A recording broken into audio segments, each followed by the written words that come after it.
Reiz kādā saulainā Rakaru ciemā pie jūras dzīvoja bruņurupucis Rakaris. Viņam atnāca vēstule no meitenes Keitas.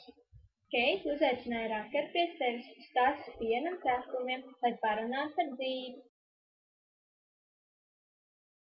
Ejot uz jūru, Rakarim gadījās liela nelaime.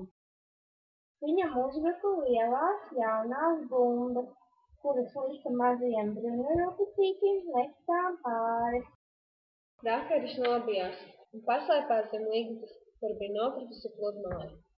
Zem šīs ligzdas Rakaris ieraudzīja ašo ērgli ar salauztu spāni, kurš arī bija nobijies no lielajām bumbām.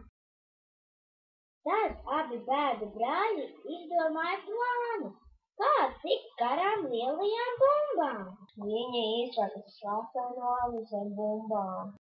Jokoties viņi nokļūdījās un ierakās pie melnā kurmja, kurš bija nolaupījis meiteni Keitu, jo viņa nebija uzaicinājusi kurmi uz pienu un cepumiem.